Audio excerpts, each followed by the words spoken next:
13 vive desenvolvendo-se. Depois de pensar no assunto durante 3 dias, compreendi que precisava de Jesus Cristo, e aceitei-o.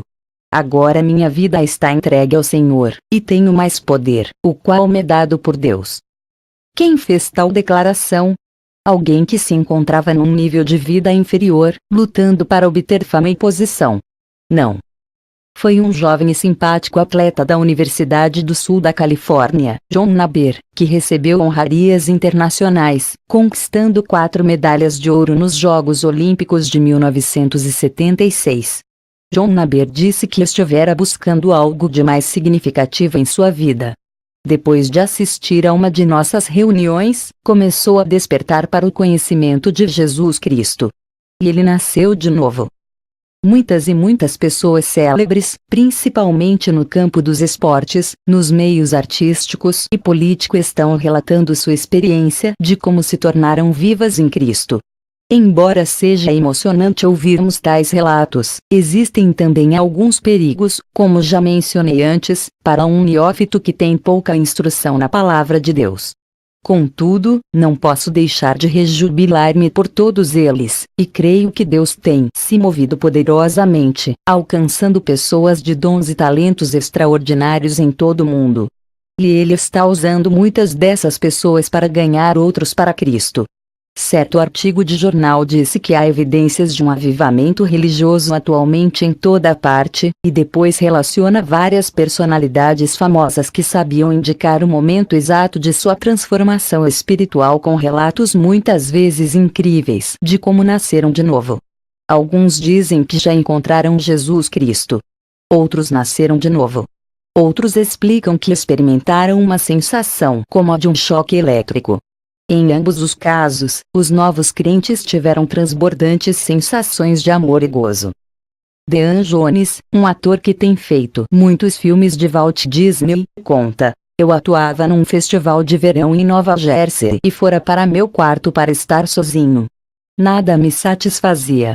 Olhei para fora, pela janela, e senti medo e confusão. Impulsivamente, ajoelhei-me perto da cama, e expus a Deus as minhas dúvidas, sem saber por que me sentia impelido a agir assim. Eu disse a Ele: se tu deres um sentido à minha vida, eu te servirei. Não há nada mais emocionante do que o testemunho de uma pessoa que passou por um renascimento espiritual. Mas isto não é apenas uma história interessante ou uma experiência fascinante. Aquele que é nascido de novo recebeu de Deus muitas riquezas. Passemos a examiná-las, e depois veremos como podemos extrair vantagens desse rico potencial. Perdoado. Os vossos pecados são perdoados, por causa do seu nome. 1 João 2:12. Que maravilhosa promessa! Por todo o Novo Testamento vemos que aquele que recebe a Cristo como o Senhor e Salvador também recebe, imediatamente, o dom do perdão. A Bíblia diz: quanto dista o Oriente do Ocidente, assim afasta de nós as nossas transgressões. Salmo 103:12. Perdoa-me. Sinto muito. Não tive a intenção. Quantas vezes repetimos estas palavras, e elas como que ecoam de volta para nós como um som oco.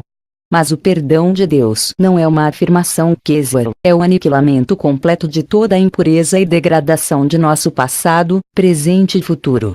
A única razão por que nossos pecados podem ser perdoados é que Jesus Cristo pagou o preço total deles, na cruz.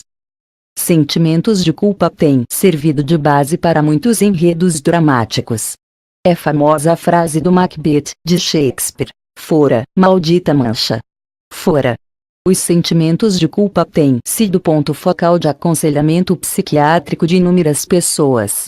Muitos se sentem como Judas, que, após haver traído a Cristo, disse: pequei, traindo sangue inocente. Tão terrível é o peso da culpa, que o grande e glorioso conceito de perdão deveria ser proclamado aos gritos por todos os crentes em Jesus Cristo. A bondade de Deus em perdoar-nos é ainda mais ampla quando nos recordamos de que, ao nos convertermos, somos declarados justos, o que significa que, à vista de Deus, estamos sem culpa, revestidos para sempre da justiça de Cristo. Como vimos na parte intitulada No Tribunal do Rei, o perdão e a justificação são dádivas gratuitas de Deus. Adotado pelo Rei. Quando nos convertemos, Deus nos adota como seu filho ou filha. E sendo filhos adotivos, cada um de nós pode reclamar seus direitos de herdeiro dele, juntamente com Jesus Cristo. Deus enviou seu Filho, para resgatar os que estavam sob a lei, a fim de que recebêssemos a adoção de filhos. Galatas 4:45. Conheço um casal, um advogado e sua esposa, que adotou 2 crianças, um menino e uma menina. A menina parece-se demais com a mãe, e o rapaz poderia facilmente passar por filho legítimo de seu pai.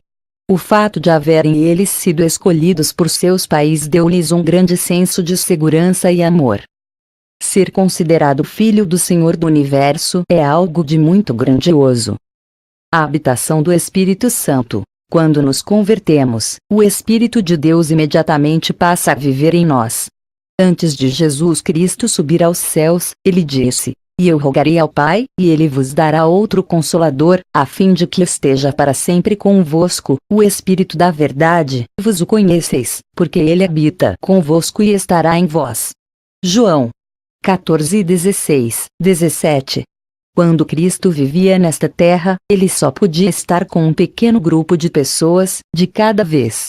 Agora, Cristo vive, através do Espírito Santo, no coração de todos os que o receberam como Senhor e Salvador. Lloyd Jouville, pastor da primeira igreja presbiteriana de Hollywood, refere-se ao Espírito Santo como o Cristo contemporâneo. Paulo escreveu o seguinte aos Romanos: Esse mesmo que ressuscitou a Cristo Jesus dentre os mortos, vivificará também os vossos corpos mortais, por meio do seu Espírito que em vos habita. 8:11. No histórico Congresso de Evangelismo realizado na Suíça em 1974, o Espírito Santo foi assunto de muitas preleções e estudos. O Rev. Gottfried Mensa, de Nairobi, Quênia, disse: O Espírito é nosso mestre. É função dele, que vive em nós, libertar-nos do domínio do pecado na vida diária e levar-nos a viver a nova vida que desfrutamos em Cristo. Quanto tempo o Espírito Santo vive no coração do crente? Para sempre. Deus não nos daria uma dádiva tão poderosa como o Espírito Santo, para depois tomá-la de volta. Pela fé aceitamos a declaração de Deus de que temos o Espírito Santo habitando em nós, mas podemos vê-lo operando também. O Espírito Santo pode revigorar um cristão fatigado, cativar um crente indiferente, e encher de poder uma igreja ressequida. Certo pastor de Buenos Aires disse o seguinte: O Espírito Santo hoje está restaurando o fruto do Espírito, amor, alegria, paz. Todas estas coisas serão os elementos que mostrarão ao mundo que somos o seu povo. O Espírito Santo está entre nós para dar-nos um poder especial para trabalharmos para Cristo. Ele está aí para conceder-nos forças no momento da tentação. Jesus prometeu que receberíamos o poder do Espírito Santo, Atos 1:8. Talvez você tenha ouvido a história do pica-pau que estava bicando um tronco de árvore. No mesmo momento, um raio se abateu sobre a árvore, rachando-a de alto a baixo. Quando se recuperou do susto, o passarinho fugiu dali, exclamando: Nunca pensei que tivesse uma bicada tão forte. Não lhe pergunto, você já possui o Espírito Santo? Mas, sim, o Espírito Santo já possui você. Vitória sobre as tentações. A Bíblia ensina que todo novo crente em Jesus Cristo, a pessoa convertida, deve aborrecer o mal. Romanos 12:9. E aqui está outra advertência, no sentido de que, quanto ao trato passado, vos despojeis do velho homem, que se corrompe segundo as concupiscências do engano. Efésios 4:22. Agora, espere um minuto. Como seremos capazes de parar de praticar certos atos pecaminosos que temos praticado durante anos, ou livrar-nos de algumas das atitudes negativas, suspeitosas, ódios e ambições, que já estão enraizados em nossa personalidade? Eu simplesmente não consigo fazer isso sozinho, dirá você. Tem razão. Contudo, nossa capacitação para resistirmos ao pecado e obedecermos a Deus provém do Espírito Santo, que habita em todos os verdadeiros crentes. Não se espera de nós que lutemos sozinhos contra as tentações. Deus vive em nosso coração e nos ajuda a resistir ao pecado. É função dele operar, e a nossa é render-nos a ele. E quanto à velha importunação da tentação, a Bíblia não diz que não seremos tentados. Isso seria tolice. Sabemos que vivemos num mundo cheio de tentações, a maioria das quais se nos apresentam em atraentes invólucros, e nos são oferecidas como coisas que devemos experimentar ou comprar, só uma vez. Mas o crente recebe também a oferta da vitória sobre as tentações. Não vos sobreveio tentação que não fosse humana, mas Deus é fiel, e não permitirá que sejais tentados além das vossas forças. Pelo contrário, juntamente com a tentação, vos proverá livramento, de sorte que a possais suportar. 1 Coríntios 10:13. Ser tentado não é pecar. Como crente em Jesus Cristo, você não precisa culpar-se por uma intensificação das tentações que o cercam. Ó Espírito Santo que habita em nós nos fortalece para resistirmos à tentação. A tentação é muito forte, e se tornará ainda mais forte depois que você nascer de novo. As Escrituras nos dizem que estamos numa batalha espiritual, e que nossos inimigos têm mais poder e habilidade para tentar-nos, que qualquer outra coisa que tenhamos encontrado antes. E é nesse ponto que muitos crentes cometem um grande erro. Ao se converterem, pensam que se tornarão imediatamente perfeitos, e que viverão continuamente num plano superior. Então eles se defrontam com tentações e conflitos, e, às vezes, até cedem a elas. O novo convertido examina a si mesmo, e não fica muito satisfeito com o que vê. Sente-se dominado por desânimos e frustrações. Isto é normal. O diabo nos tenta e Deus nos prova. Muitas vezes, tentação e provação são os dois lados de uma mesma medalha. Deus permite que o diabo nos tente, e usa isto como um teste para nós, ou como uma experiência para aprofundar nossa fé, e para vermos como somos fracos, se nos estribarmos apenas em nós mesmos. Ele quer que passemos a depender inteira e completamente dele. Há uma velha alegoria que ilustra muito bem esta verdade. Satanás reuniu seus servos num concílio, para consultá-los acerca de como poderiam levar um homem bom a pecar. Um dos espíritos maus disse: "Eu o farei pecar." "E como você fará isso?" indagou Satanás. "Colocarei diante dele todos os prazeres do pecado", foi a resposta. "Eu lhe falarei dos deleites que ele proporciona, e das recompensas que traz." "Ah", retrucou Satanás, "isso não adianta. Ele já experimentou tudo e já conhece a verdade." Depois, outro anjo mau levantou-se e disse: "Eu o farei pecar." "O que você fará?" indagou Satanás. "Eu lhe falarei que a virtude não contém prazeres e não traz recompensas." "Ah, não", exclamou Satanás, "isto não adianta nada, pois ele já experimentou e sabe que os seus, sabedoria, caminhos são caminhos deliciosos, e todas as suas veredas paz." "Bem", disse outro demônio erguendo-se, "tentarei fazê-lo pecar." "E o que você fará?" indagou Satanás de novo. "Colocarei o desânimo em sua alma", foi a resposta. "Ah, isto dará certo!" gritou Satanás. "Isto dá certo. Nós o derrotaremos." O conflito espiritual está operando no coração de cada crente. É verdade que o crente possui uma nova natureza, mas a velha natureza pecaminosa ainda está nele. Cabe a nós render-nos diariamente a essa nova natureza que é dominada por Cristo. Conta-se a história de uma dona de casa que encontrou um rato em sua cozinha, e pegou uma vassoura. O rato não perdeu tempo analisando a mulher com a vassoura, mas apressou-se a procurar o orifício da entrada. Assim deve ser conosco. Quando somos apanhados pela tentação, não devemos parar para contemplar a tentação, mas apressar-nos a encontrar a saída. A Bíblia diz: "Deus não permitirá que sejais tentados além das vossas forças. Pelo contrário, junto com a tentação, vos proverá livramento, de sorte que a possais suportar." 1 Coríntios 10:13. Quando um crente peca, ele se sente profundamente infeliz. Às vezes, ele evita outros crentes, para de ir à igreja, e pensa que está sendo incompreendido. Contudo, todo crente tem acesso a Deus, através da oração, e depois que confessa o seu pecado, Deus o restaura à comunhão consigo. Esta é a diferença entre o crente e o incrédulo. O incrédulo faz do pecado uma prática constante. O crente não. Queremos dar uma palavra aqui sobre como os crentes devem tratar um irmão caído.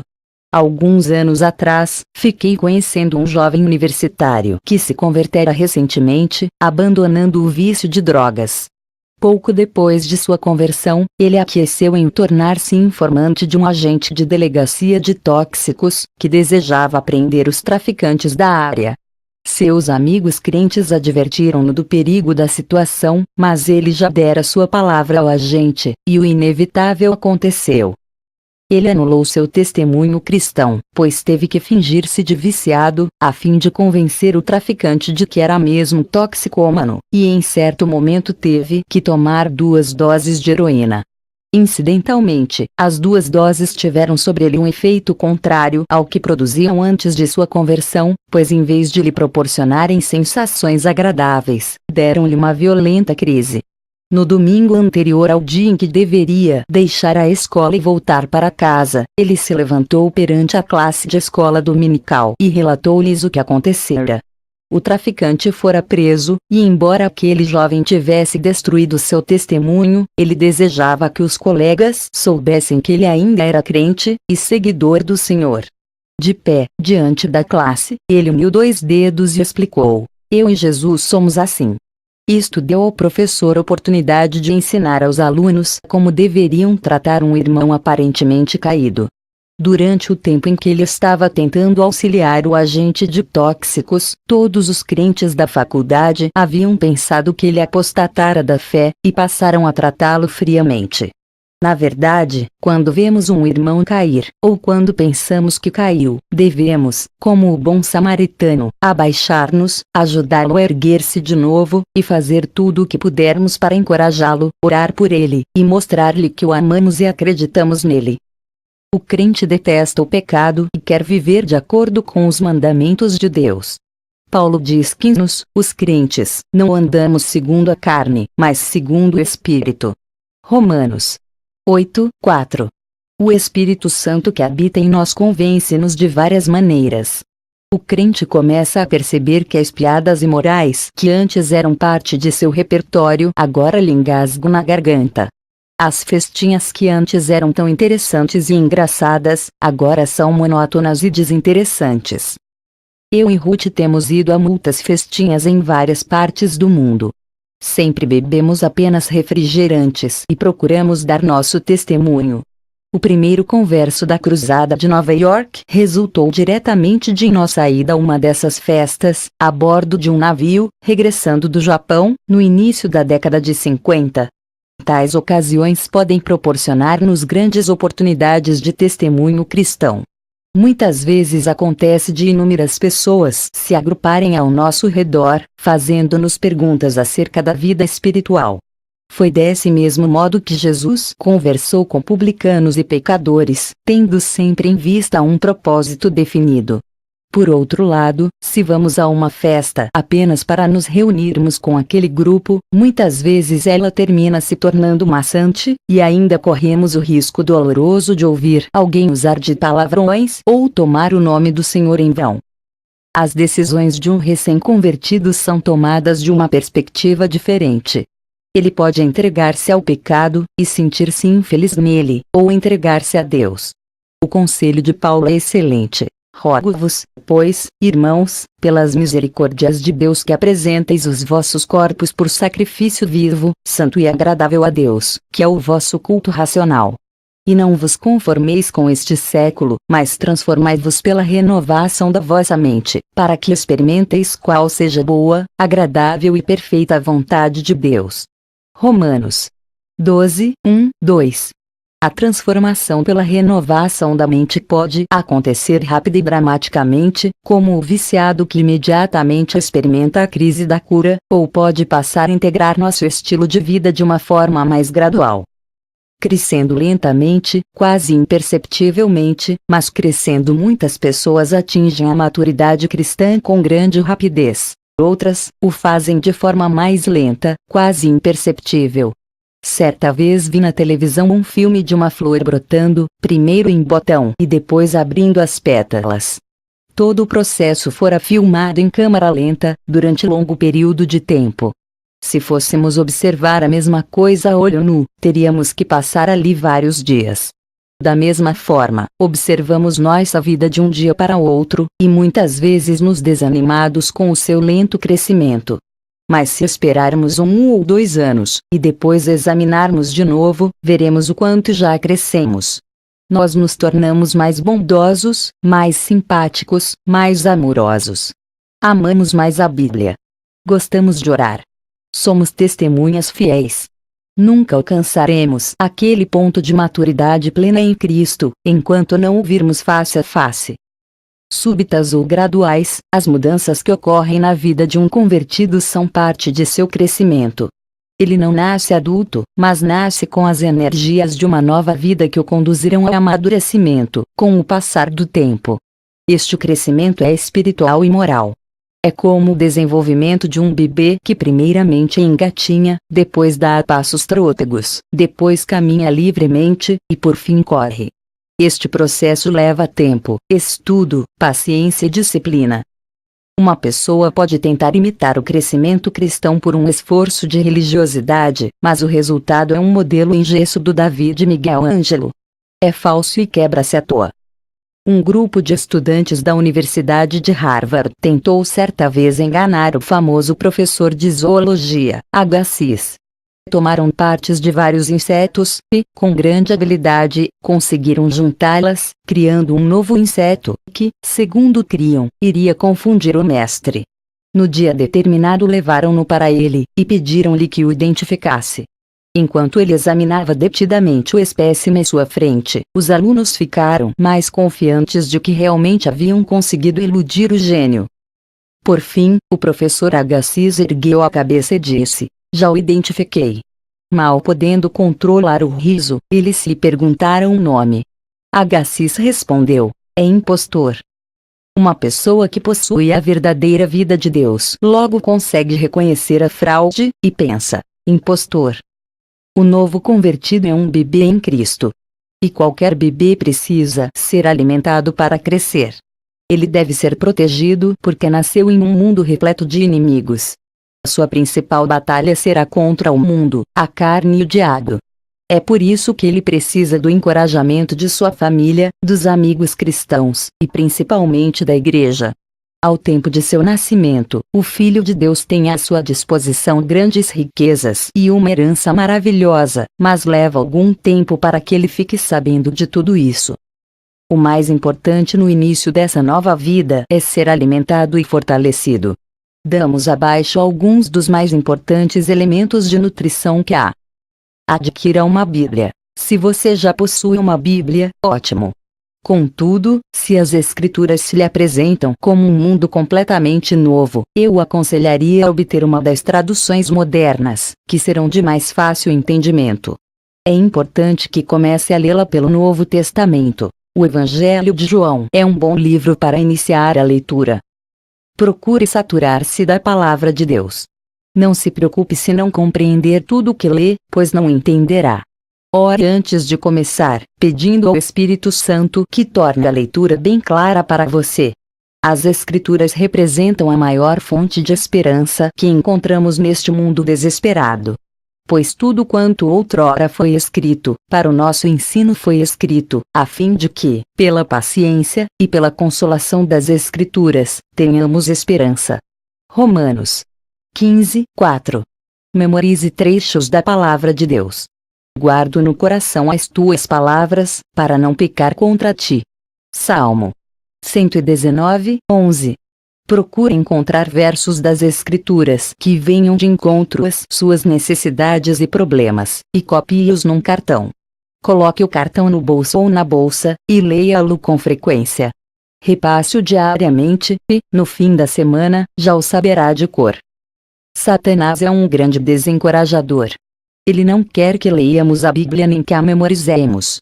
É possível que você já tenha sido importunado por ele antes, mas agora está fazendo algo que o irrita muito. Você deixou o lado dele e uniu-se ao exército de Deus. Agora um soldado cristão Satanás utilizará contra você todas as suas armas secretas.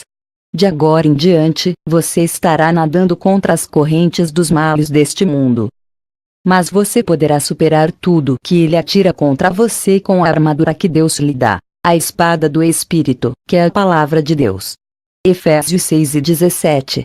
E não apenas temos a palavra de Deus, que é uma arma para ser usada ofensivamente, mas também contamos com um escudo para nossa defesa. Temos o escudo da fé, com o qual podereis apagar todos os dardos inflamados do maligno. F. 6:16. Quando Cristo se encontrava no deserto, ele foi tentado por Satanás, e a cada tentação que enfrentou, respondeu com um texto das Escrituras, dizendo: está escrito. Mateus 4. Cristo precisou utilizar esta arma, e nós também precisamos. Aprenda a orar. Existem muitos livros acerca da oração. Seminários são organizados tratando apenas desse assunto, e centenas de sermões pregados sobre o poder da oração. Jesus disse que os homens devem orar sempre e nunca esmorecer. Lucas 18:1. O apóstolo Paulo disse: orai sem cessar. 1 Tessalonicenses 5:17. A oração não precisa ser eloquente nem feita na linguagem de um teólogo. Depois que fazemos nossa decisão por Cristo, Deus nos dá o privilégio de nos dirigirmos diretamente a Ele, como Pai. Oramos a Ele como uma criança fala a seu terno e amoroso Pai. No início, talvez não tenhamos fluência, mas é importante que comecemos logo a orar. Minha esposa possui um caderno no qual ela registra fatos interessantes acerca de nossos filhos, quando começam a conversar conosco. Ela guarda com carinho suas primeiras tentativas, com todos os erros. Ela diz: não trocaria este caderno por nada. Quando Paulo nos disse para orarmos sem cessar, ele usou um termo que em seu tempo era empregado para indicar tosse constante. Durante o dia, devemos voltar-nos rapidamente para Deus, várias vezes, para louvá-lo e agradecer-lhe as bênçãos, e suplicar sua ajuda. Nossas orações devem ser específicas. Deus está interessado em tudo o que fazemos e nada é grande nem insignificante demais para Ele. Procure a companhia de outros crentes. Não é intenção de Deus que vivamos sozinhos a vida cristã. É por isso que Ele une os crentes para que formem grupos cristãos. O primeiro lugar que uma pessoa que nasceu de novo deve procurar é uma igreja que ensine a Bíblia e creia nela. Não digo que qualquer igreja serve. O pastor ensina a palavra de Deus, ou apenas expõe suas próprias ideias ou de outros homens. Você saberá reconhecer isso. A igreja tem a escola dominical para todas as idades. Sem a comunhão com outros crentes, o cristão recém-nascido tenderá a murchar. O autor do livro de Hebreus diz: consideremo-nos também uns aos outros, para nos estimularmos ao amor e às boas obras. Não abandonemos a nossa própria congregação, como é costume de alguns. Antes, façamos admoestações. Hebreus 10:24-25. Talvez haja uma classe de estudo bíblico ou de oração em sua comunidade. É maravilhoso conhecer um novo grupo de amigos, pessoas que se encontram em vários estágios do crescimento cristão, com quem podemos nos comunicar e fortalecer a fé. Uma de nossas filhas mora num bairro de classe média abastada. Algumas das líderes sociais da cidade são suas vizinhas. Após haver orado bastante, ela resolveu que iria às casas das vizinhas perguntar-lhes se não gostariam de participar de um estudo bíblico. Bateu de porta em porta, e, em todas as casas, as mulheres não apenas disseram sim, mas algumas delas romperam em lágrimas e disseram: eu estava esperando que alguém me convidasse para uma classe dessas, para estudar a Bíblia. Atualmente minha filha dirige uma classe bíblica semanal com 300 mulheres, e muitas outras aguardando a vez. Se não houver uma classe bíblica em sua comunidade, talvez você possa iniciar uma. Certamente, encontrará vizinhos profundamente interessados, com mais facilidade do que supõe. Eles estão apenas esperando que alguém tome a iniciativa. Pode ser que no princípio apenas 2 ou 3 compareçam. Leiam um texto bíblico, discutam-no, e depois orem. Existem milhares de classes bíblicas surgindo pelo mundo inteiro, em lares, escritórios, etc. Até mesmo profissionais de golfe, que viajam de um lado para o outro, costumam ter classes semanais de estudo bíblico, sempre com a assistência de 10 a 50 golfistas e suas esposas. Você não está sozinho. A paternidade de Deus cria verdadeira fraternidade entre os homens, um ideal que os filósofos e moralistas têm buscado desde o início dos tempos. Esta fraternidade universal derruba barreiras de língua, de formação cultural e de raça. Uma das maiores alegrias que um crente experimenta é a de encontrar um irmão crente em local inesperado. A garçonete de um restaurante descobre que tem um laço em comum com seu freguês. O passageiro de um avião fica sabendo que a atendente de cabine é crente. Quando nos achamos num país estrangeiro e encontramos um crente, imediatamente nos sentimos em casa. Não há necessidade de apresentações. Participamos do maior laço que existe na Terra. Não há outro tipo de camaradagem que se lhe compare. No início deste livro, eu disse que acreditava que o mais importante assunto do mundo é o novo nascimento. É o que de mais importante pode suceder a uma pessoa. Somente quando nascemos de novo podemos desfrutar de todas as riquezas de Deus que estão guardadas para nós. Não apenas estamos vivendo, estamos verdadeiramente vivos. Fim.